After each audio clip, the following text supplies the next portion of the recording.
El velorio de la mansión, un lugar habitualmente lleno de murmullos de condolencia, estaba ahogado en un silencio espeso, casi insoportable, roto solo por el susurro de sollozos contenidos y el sonido, amortiguado de pasos sobre la gruesa alfombra.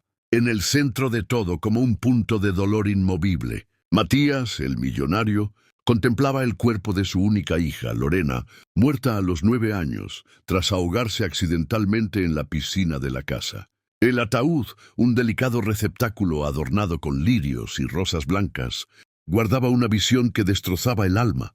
Lorena yacía allí, inmóvil. Su cabello rubio, suavemente ondulado, caía sobre sus hombros como hilos de luz dorada. El vestido azul claro que llevaba parecía una cruel ironía, como si estuviera vestida para un baile y no para la eternidad. Una rosa blanca descansaba entre sus pequeñas y pálidas manos, pero el tono azulado de sus labios y el frío que emanaba de ella revelaban la verdad brutal de su muerte.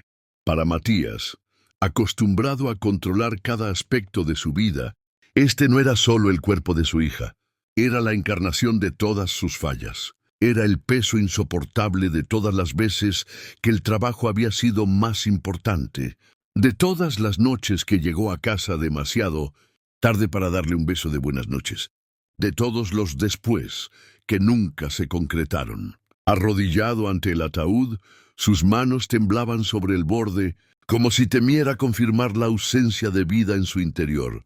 Sus ojos estaban húmedos, pero las lágrimas, como si tuvieran miedo, permanecían atrapadas. Te fallé, mi pequeña.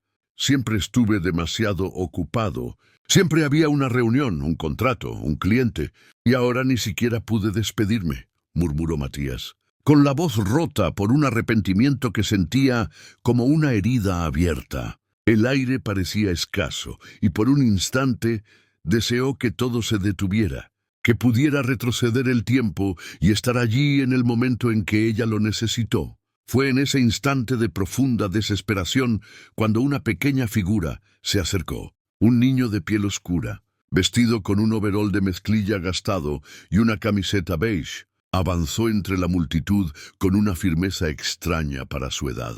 Se aproximó al ataúd, miró a Lorena por unos segundos y luego alzó la vista hacia Matías. «Lamento mucho su pérdida, señor, de verdad», dijo con una voz baja, pero cargada de una sinceridad abrumadora. El padre, sorprendido, levantó la mirada, estudiando aquel rostro desconocido. «Gracias, muchacho, pero este dolor nadie lo entiende», respondió. El niño respiró hondo antes de volver a hablar. «Me llamo Patricio». Matías, con un leve asentimiento, respondió con un hilo de voz. «Matías». Hubo una breve pausa, un silencio compartido. «Ella parecía ser muy especial», dijo Patricio, mirando de nuevo el rostro de la niña. «Era todo para mí», confesó Matías, con la voz quebrándose. «Pero siempre estaba ocupado, siempre creyendo que habría más tiempo. Y ahora daría todo por escuchar su risa una vez más, pero no puedo». Desvió la mirada, tragando su culpa como si fueran vidrios rotos. Fue entonces cuando Patricio levantó la cabeza y dijo con un tono casi enigmático: «Tal vez todavía haya una manera, señor». Matías frunció el ceño confundido. «¿Cómo dices?». El niño, con calma, sacó de su bolsillo un pequeño frasco de vidrio. El líquido en su interior tenía una tonalidad ligeramente lechosa, reflejando el brillo de las velas como si guardara diminutos puntos de luz. «Beba esto y hable con su hija», ofreció. Matías soltó una breve risa amarga. «¿De verdad crees que voy a creer en eso? Suena a locura o a un truco peligroso». Patricio no retrocedió. «No es peligroso. Mi madre me dejó esta receta antes de morir. El día que ella partió, yo la usé y hablé con ella. La miré a los ojos. Escuché su voz. Funciona». Las palabras, dichas con tal serenidad, parecían llevar un peso imposible de ignorar. Matías apretó el frasco entre los dedos, su corazón oscilando entre el escepticismo y una tímida esperanza, o casi avergonzada de existir. «Esto es una locura, pero...». «¿Y si...?» Patricio dio un paso adelante y extendió el frasco con ambas manos, como si fuera algo sagrado. «Confíe en mí, señor. No quiero nada a cambio. Solo quiero que tenga la oportunidad que yo tuve». Con un último suspiro vacilante, Matías llevó el frasco a la boca y bebió el líquido. El sabor era extraño, frío y ligeramente dulce. Esperó unos segundos y soltó una risa incrédula. Nada lo sabía, esto no. Pero entonces un torbellino repentino invadió su cabeza. Las piernas se le aflojaron. El suelo pareció alejarse. ¿Qué me diste?, Matías preguntó sintiendo el cuerpo rendirse. ¿Es veneno? Todo estará bien. Solo recuéstese antes de que caiga, dijo Patricio con calma. Matías intentó dar un paso, pero el cuerpo ya no le respondía. Se arrodilló con esfuerzo, sintiendo cómo las fuerzas se escapaban como arena entre sus dedos. Algunas personas en el velorio comenzaron a murmurar asustadas. «Se siente mal», exclamó alguien.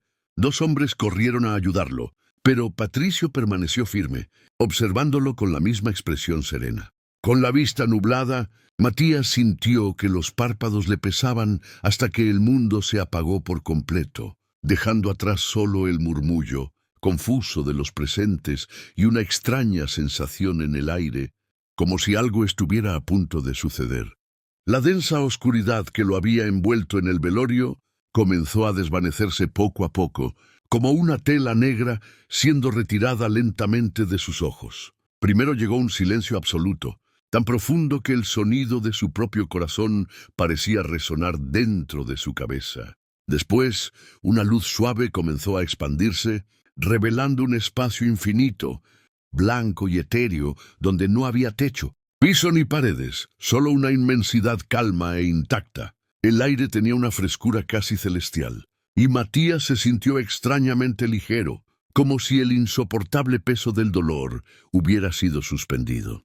Parpadeó confundido, tratando de entender dónde estaba, hasta que una silueta delicada apareció frente a él, haciendo que su corazón se acelerara. «¡Lorena!», susurró, la voz quebrándose de emoción. Ella estaba allí, viva. Llevaba el mismo vestido azul claro que tenía en el ataúd, el cabello rubio cayendo sobre los hombros como hilos de luz. Pero a diferencia de la imagen fría e inmóvil que había visto minutos antes, sus ojos ahora brillaban llenos de vida. Dio unos pasos lentos hacia él y se detuvo, mirándolo con una mezcla de ternura y melancolía. Matías avanzó rápido, casi tropezando con sus propios pies, hasta detenerse a pocos centímetros de ella. Por un momento se quedaron mirándose, como si intentaran grabar cada rasgo del otro para siempre. «Te extrañé tanto». «Papá», dijo ella, la voz temblorosa, los labios dibujando una pequeña sonrisa que pronto se desvaneció. «Quisiera que hubiéramos tenido más tiempo juntos». Las palabras fueron como una acuchillada en el pecho de Matías. Cerró los ojos tratando de contener el nudo en la garganta y extendió las manos para tocar el rostro de su hija. Al sentir su piel cálida, suave, su corazón se rompió aún más. «Perdóname, mi amor». Su voz se quebró y las lágrimas finalmente rompieron la barrera. «Yo siempre estaba ocupado, corriendo detrás de negocios, contratos, viajes, y olvidé lo que más importaba. Debía haber estado contigo siempre. No tengo excusa», Matías confesó. Lorena levantó una mano y sostuvo la de él, apretando con delicadeza. «No quiero que te culpes para siempre, papá. Solo quería que hubiéramos tenido más días, más tardes juntos», dijo ella. «¿Por qué?». Respiró hondo y su expresión se volvió más seria. «Nuestro tiempo aquí es corto». Un escalofrío recorrió la espalda de Matías. «¿Qué quieres decir con eso, mi amor?», preguntó con preocupación en cada palabra. Ella lo miró a los ojos y dijo con firmeza: «Mi muerte no fue un accidente. No caí a esa piscina, papá. Me empujaron y me mantuvieron allí hasta que dejé de moverme». El aire pareció desaparecer de sus pulmones. El impacto fue tan fuerte que por un segundo Matías no pudo reaccionar. Las imágenes del día de la tragedia volvieron a su mente. La carrera, los gritos, el frágil cuerpo siendo sacado del agua, pero ahora distorsionadas por aquella revelación cruel. «¿Qué?», exclamó la voz casi rugiendo. «¿Quién te hizo eso?». Ella miró por encima del hombro, como si pudiera ver más allá de aquel espacio blanco. «Él está allí, papá, en el velorio. Puedo sentirlo», dijo. Matías sintió que la sangre se le helaba. Dime quién es ahora, Lorena, por favor. Se arrodilló ante ella desesperado, sujetando sus manos como si pudiera impedir que desapareciera. «Dime», imploró. Lorena abrió la boca. Sus labios se movieron lentamente formando sílabas, pero ningún sonido salió. Matías se inclinó más, intentando leer el movimiento de su boca, pero una luz intensa comenzó a envolver su cuerpo, dificultando verle el rostro.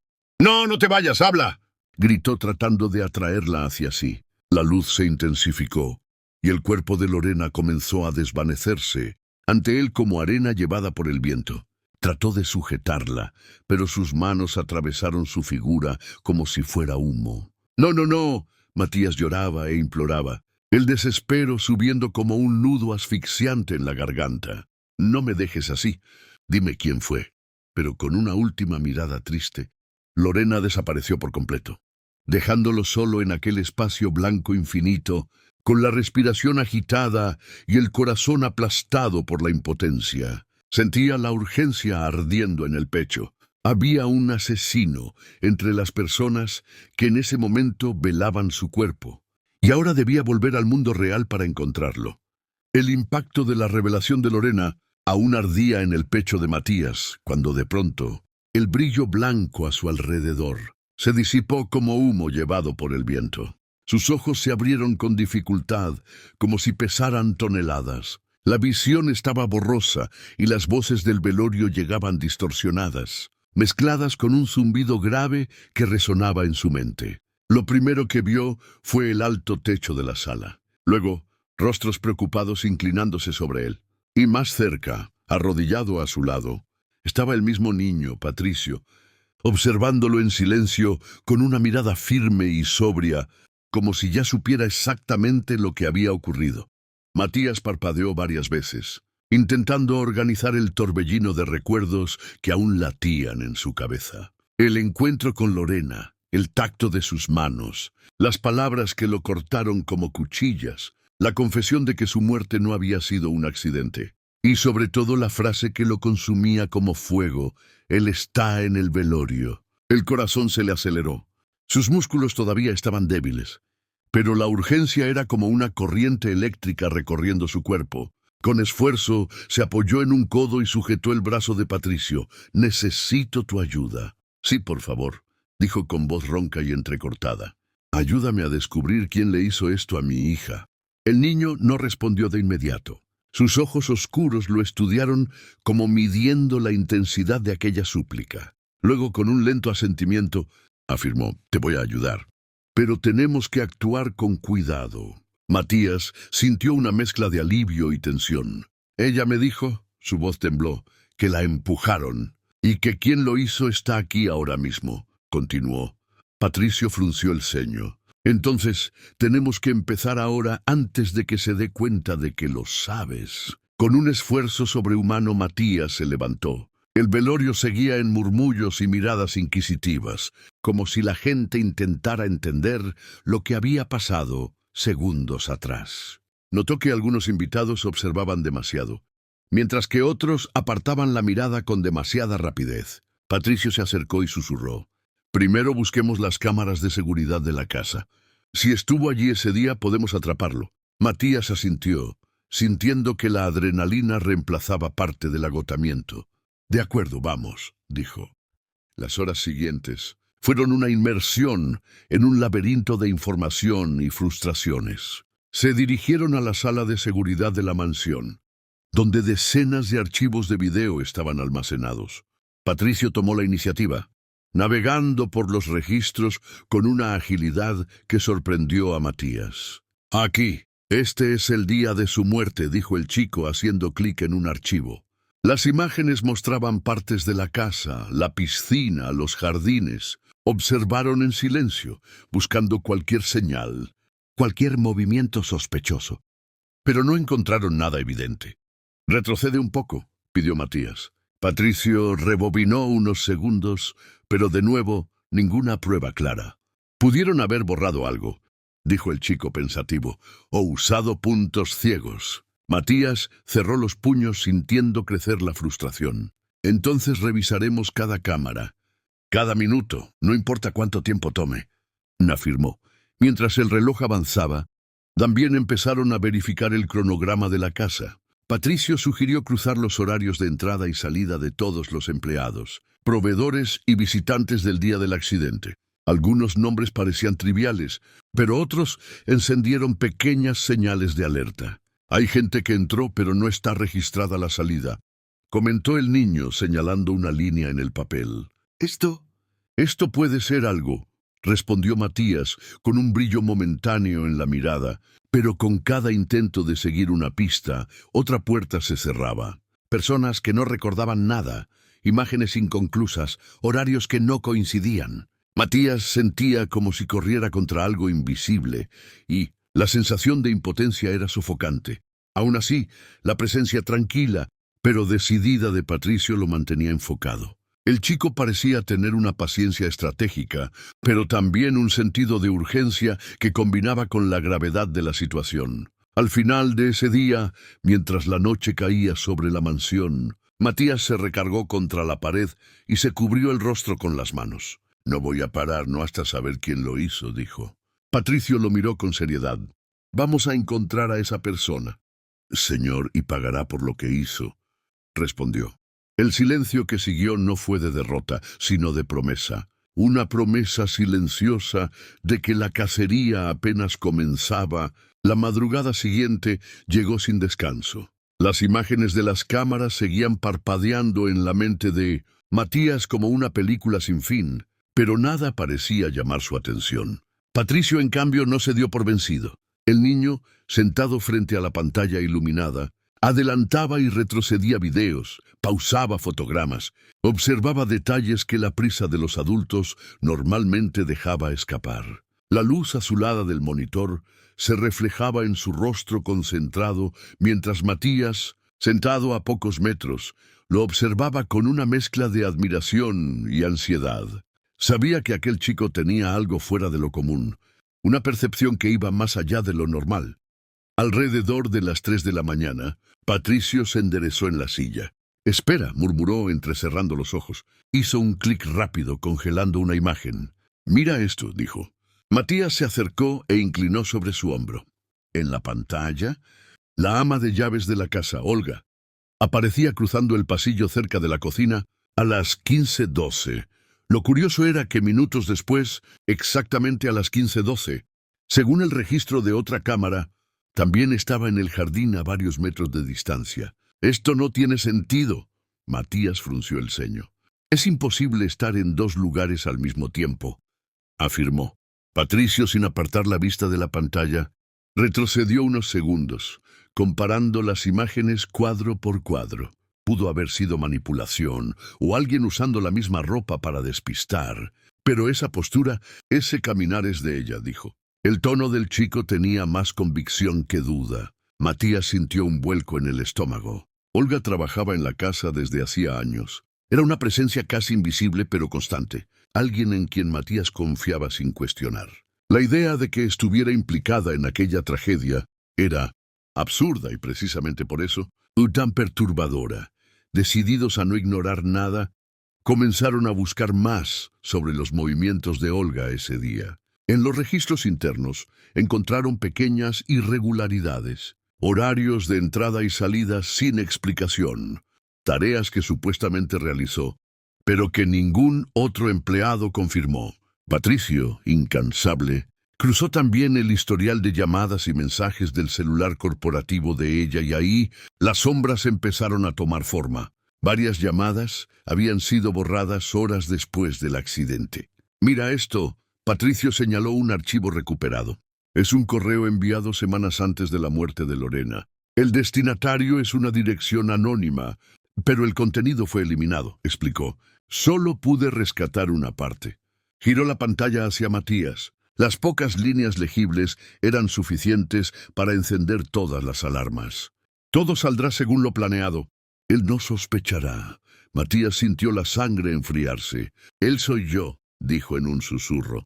Conforme las piezas encajaban, el patrón se volvía más claro. Olga no era solo una testigo pasiva, Estaba en el centro de algo mucho más grande, una trama cuidadosamente planeada para golpear a Matías en su punto más vulnerable. Y de alguna forma, la muerte de Lorena estaba directamente ligada a ello. Ella no es solo sospechosa, señor, dijo Patricio con voz firme, casi adulta. Ella es la clave de todo. Matías se puso de pie, caminando de un lado a otro con el corazón latiendo con fuerza. Necesito mirarla a los ojos y escuchar de su propia boca lo que sabe. Apretó los puños, sintiendo como la rabia comenzaba a empujar el duelo al fondo. Patricio lo observó en silencio. Sabía que ese momento era decisivo y que el enfrentamiento con Olga podía traer respuestas o abrir una puerta a algo mucho más peligroso de lo que imaginaban. El pasillo parecía más estrecho que nunca. Con cada paso que Matías daba, el peso de la rabia y el luto se acumulaban, haciendo que sus hombros parecieran de piedra. Patricio lo seguía a paso corto, con la mirada atenta y las manos cerradas, como si estuviera listo para actuar. Cuando llegaron a la puerta de la habitación de huéspedes, Matías se detuvo y respiró hondo. El sonido amortiguado de cierres y cajones se escuchaba desde dentro. Se volvió hacia el niño, colocando una mano sobre su hombro. «Espera aquí, Patricio. No quiero que entres», Matías dijo con la voz firme, pero con un matiz protector. Patricio dudó un instante, entornando los ojos, pero asintió. «Si me necesitas, estaré aquí», dijo, y se apoyó contra la pared quedándose de guardia. Matías entró en la habitación y encontró a Olga de espaldas, inclinada sobre la cama, metiendo ropa apresuradamente en una maleta. El aire estaba cargado con el olor de un perfume barato, mezclado con un nerviosismo casi palpable. Ella se giró de repente al oír la puerta cerrarse. «Señor Matías», intentó sonreír, pero la expresión se quebró. «Yo solo estoy organizando mis cosas», dijo. Él se acercó lentamente, sin apartar los ojos de ella. «He estado revisando las grabaciones de las cámaras», dijo con la voz baja y controlada. «Hay horarios que no coinciden. Estabas en la cocina y al mismo tiempo en el jardín. ¿Quieres explicarme?» Olga forzó una sonrisa nerviosa. «Debe ser un error. Las cámaras a veces...» «No me mientas». Matías dio un paso más, cortando sus palabras. «¿Sabes algo sobre la muerte de mi hija?» «Y lo voy a saber ahora», insistió. Ella tragó saliva, el rostro palideciendo. «Señor, yo...» Su voz temblaba y sus manos comenzaron a sudar. Matías entornó los ojos perdiendo la paciencia. «Dime la verdad, Olga. ¿Quién estaba con ella en la piscina?» Fue como si una represa se rompiera. Olga empezó a llorar descontroladamente, los hombros sacudiéndose. «Yo no quería», gritó, cubriéndose el rostro con las manos. «Juro que no quería. Ellos me obligaron». Matías la tomó por los brazos, sacudiéndola ligeramente. «¿Quién? ¿Quién te obligó?» «¡Ut! ¡Juan!», exclamó con los ojos desorbitados y la voz dominada por el pánico. «Fue Juan, ese empresario al que usted derrotó hace años, haciéndole perder un contrato millonario. Se arruinó después de eso y nunca superó la humillación», explicó. «Dijo que lo haría pagar y desde dentro me colocó aquí. Me hizo vigilar todo, me amenazó», continuó. «Dijo que si no obedecía...» sollozó, las lágrimas corriendo por su rostro. «Destruiría mi vida, acabaría con mi familia. Intenté impedirlo, lo juro, pero ya era tarde», dijo. Matías se quedó inmóvil por un instante, como si el nombre de Juan le hubiera robado el aire de los pulmones. «Entonces estuviste en mi casa junto a mi hija, sabiendo que él quería destruirme, y no hiciste nada». Su voz ahora era un rugido. «Lo intenté, señor. Mil perdones». Se arrodilló a sus pies, llorando aún más fuerte. «Perdóneme, por favor, fui débil. Yo no quería que ella muriera». Las palabras salían en torrentes, casi histéricas, mientras agarraba el pantalón de Matías como quien implora por su vida. Estaba desesperada. «No soy mala. No soy...». La escena era asfixiante. Su llanto resonaba en la habitación como un lamento arrastrado. Pero de repente, una sombra apareció en la puerta. Matías alzó la vista y vio a Juan apoyado en el marco con una sonrisa fría en el rostro. En ese instante, Olga dejó de llorar como si alguien hubiera apagado un interruptor. Su cuerpo se tensó, el rostro aún húmedo de lágrimas, pero los ojos cambiaron. Todo el desespero se desvaneció como humo, reemplazado por una expresión neutra, casi cómplice. Matías lo entendió todo. Ella solo estaba ganando tiempo. Muy bien, Olga, dijo Juan, entrando en la habitación con pasos lentos y calculados, el sonido de sus suelas resonando en el suelo.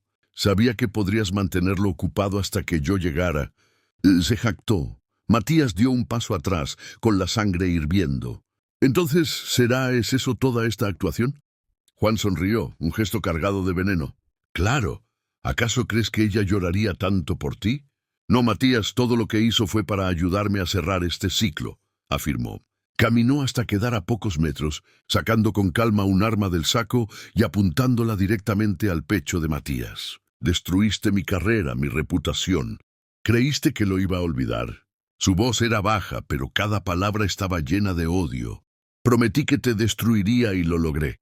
Te quité lo que más amabas. Y ahora, ya que lo descubriste, no vas a salir vivo de aquí, declaró. El silencio que flotaba en la habitación era tan pesado que parecía atrapar el aire en los pulmones. Juan mantenía el arma firme, el cañón frío apuntando al pecho de Matías, mientras una leve sonrisa de desprecio se dibujaba en sus labios. Olga, a su lado, permanecía inmóvil, con el rostro ahora completamente neutro, como si todas las lágrimas y el desespero de minutos atrás nunca hubieran existido. Patricio, aún afuera, no escuchaba cada palabra, pero sentía en el cuerpo que algo estaba mal. Un sexto sentido, o quizá pura intuición, le apretaba el pecho. «¿Sabes, Matías?», dijo Juan con voz cargada de veneno. «Podría acabar con esto ahora mismo, pero quiero que me mires a los ojos y entiendas que fui yo quien ganó», declaró. «Me robaste un contrato, me humillaste, me hiciste desaparecer del mundo de los negocios. Juré que te quitaría todo y lo hice», dijo. Inclinó la cabeza como si admirara su propia obra. «Primero te quité lo más preciado. Ahora me llevo lo que queda», sentenció. Matías no retrocedió. El miedo estaba allí, pero el odio ardía más fuerte. «Mataste a una niña inocente, Juan, y eso no es una victoria». «Eso es cobardía», afirmó. La sonrisa de Juan se amplió. «Cobardía es perder y seguir vivo», dijo. Fue en ese instante que Patricio, incapaz de esperar más, entró en la habitación en silencio, colocándose en un lateral de Juan. El hombre estaba tan concentrado en Matías que no notó su presencia. En un movimiento rápido y preciso, el niño se lanzó sobre él, sujetando el brazo que empuñaba el arma. Hubo un estampido seco cuando se accionó el disparo, pero la bala se incrustó en la pared a pocos centímetros de Matías. El estruendo retumbó en toda la casa, haciendo que Olga se encogiera instintivamente. «¡Suéltame!», gritó Juan, intentando sacudir a Patricio como si fuera un estorbo. Pero el niño, aferrado con todas sus fuerzas, torció el brazo del agresor, haciendo que el arma saliera volando y cayera al suelo con un sonido metálico. Matías, tomado por la adrenalina, aprovechó el segundo de ventaja para lanzarse contra Juan, empujándolo contra la pared. El impacto hizo que un florero cayera y se rompiera en 1000 pedazos por el suelo. La habitación se convirtió en un improvisado campo de batalla. Se intercambiaban golpes con fuerza bruta y cada impacto parecía llevar años de rencor acumulado. Juan intentó golpear a Matías en el rostro, pero el millonario atrapó su puño y lo empujó hacia atrás, haciéndolo tropezar con la maleta de Olga. Patricio corrió a recuperar el arma caída, pero antes de que pudiera hacerlo, Olga intentó tomarla también. El niño, rápido, dio una patada certera, alejándola de su alcance.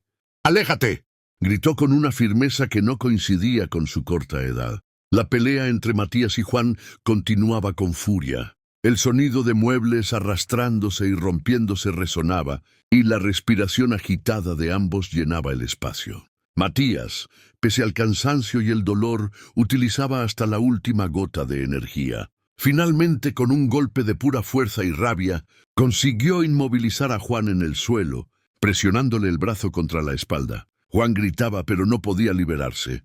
«Esto es por Lorena», gritó Matías con la voz cargada de furia. Patricio, con las manos firmes, sostenía el arma, apuntando hacia abajo, lejos de cualquier riesgo, pero listo para actuar si era necesario.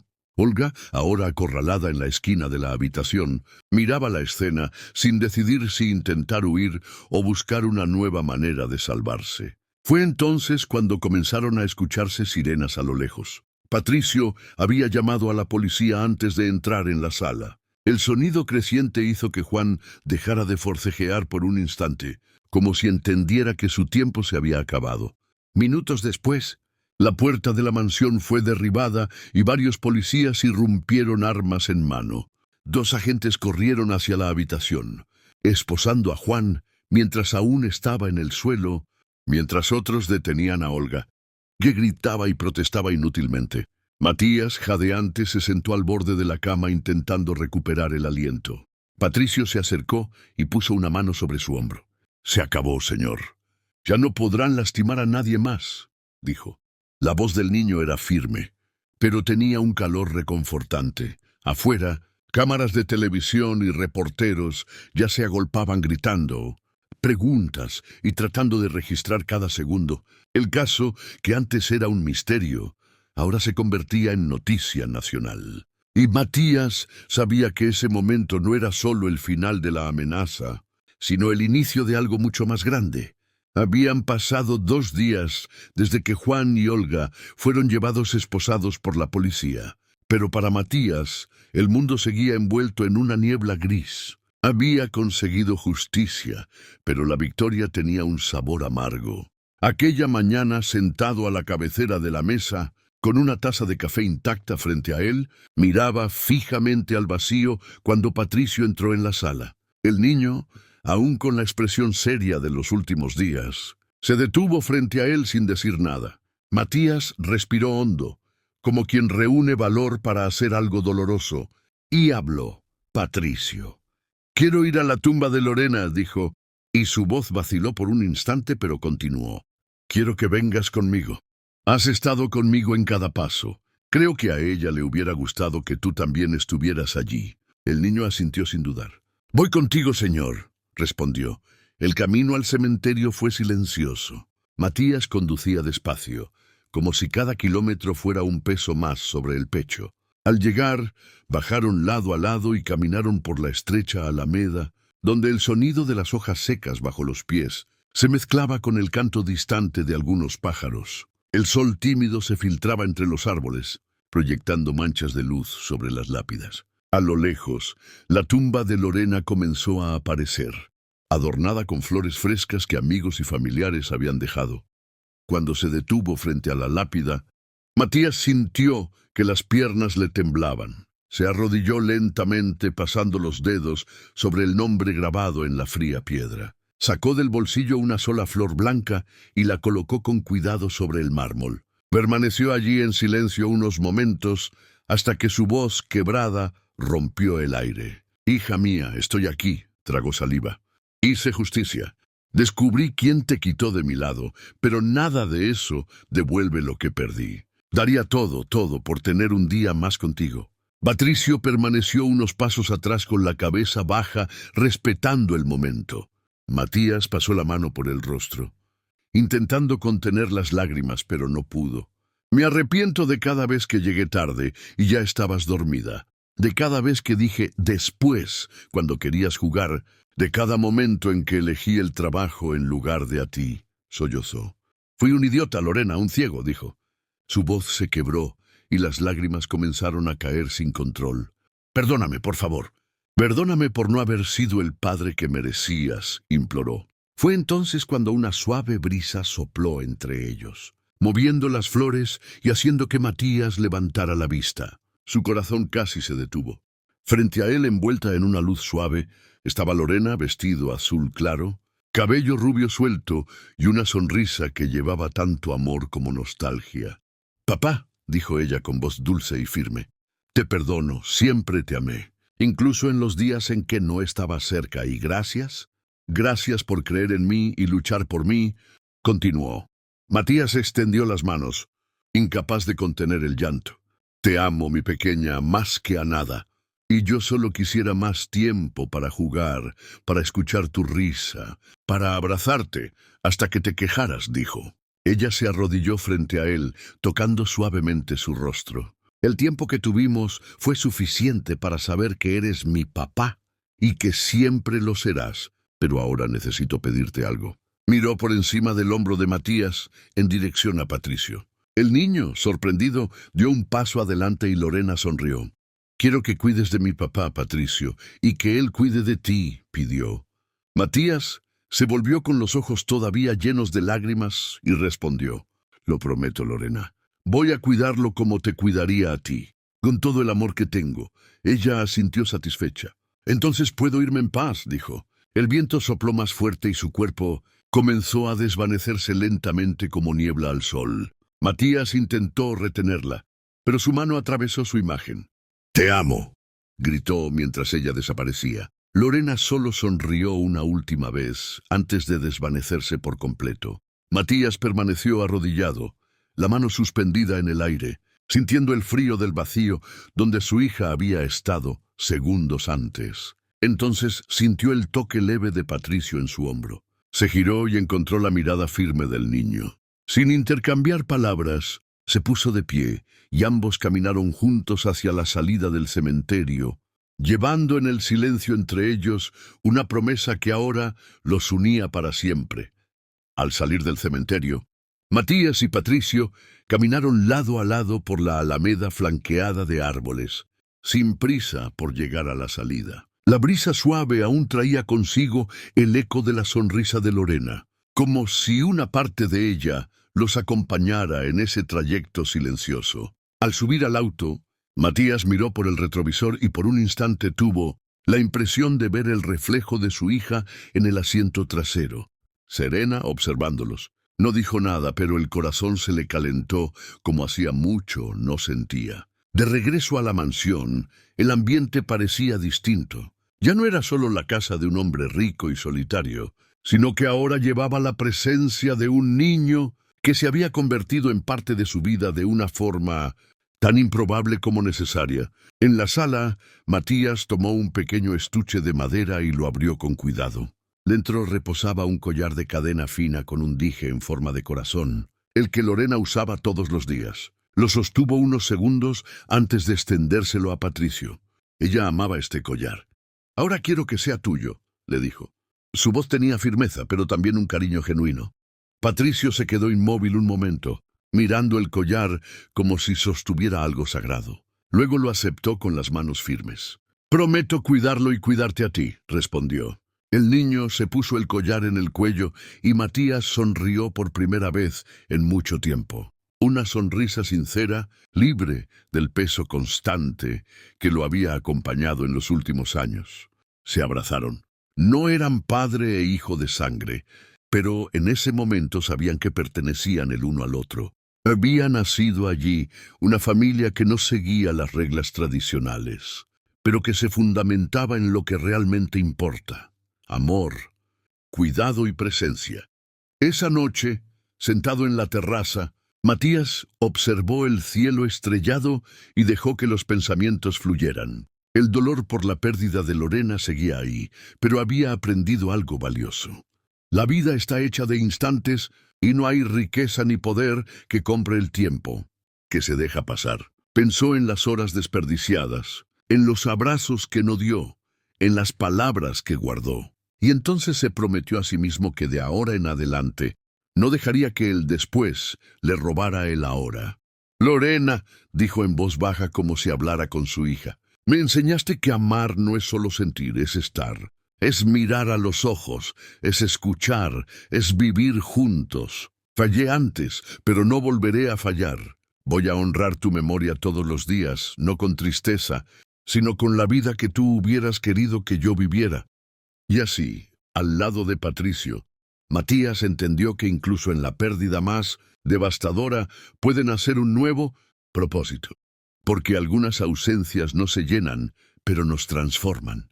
Y en el fondo quizá eso es lo que nos mantiene vivos. La certeza de que mientras haya amor, nadie se va de verdad,